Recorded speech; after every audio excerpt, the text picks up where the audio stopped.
Berniwol ɓurdugol sewaku e laaɓe ndam berniwol nyambaka hitande ujune ɗiɗi e nogas e tati ha nder diwal Adamawa.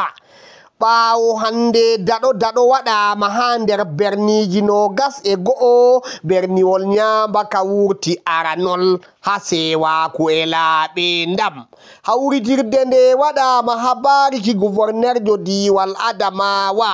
Na'ibijo merjo berniwol Ngaundere jaɓɓi ummatore o yeli berniji men laata berniji laɓɗi marɗi sewaku. Gouverneurjo diwal Adamawa hoyi boliɗe o yetti kala mer en ɓen yalɗirɓe ha daɗo mai fuu. Ha ɗon man ɗo o matini ɓe wuwan wuro ko wakkati daɗo ko ɓawo daɗo fuu berniji men laata berniji ceniɗi laɓɗi.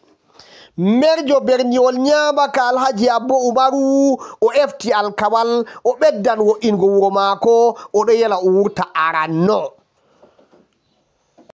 Yetti Allah, yetti jamaje nyambaka fuu maɓɓe nde ɓe walli amin ɓe wurti min hawri min huwi kugal sewaku ko min wawata waɗugo pat min waɗi.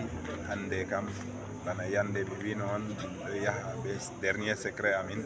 Hande fu min wurtinayi dernier secret kam min ɗo ciki ɗum heɓa min yahira national inchallah min gagna. ko mi wiyata on kam mi hulay ko ɗumejo miɗo yerdi miɗo taski to Allah muyi ngam nde a do'i pat a lorata a do'a ha babal a do'ino.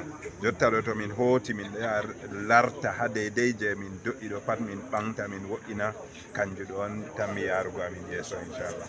Amma ko mi wiyata on ka prix ferfere sappo on mi jogi ha ɗo ni ɗo distinction ji je mi heɓi ha kuuɗe dow 13 min ɗo jogi 10.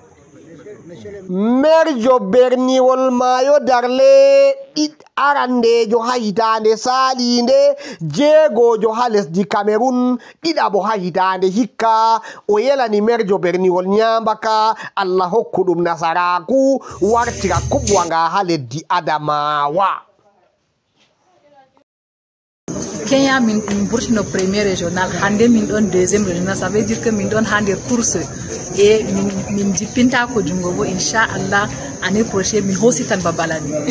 Komin je gagni burti premier Adamawa bo komi wawi figo mo année passée min burti jeego ha nder plan national.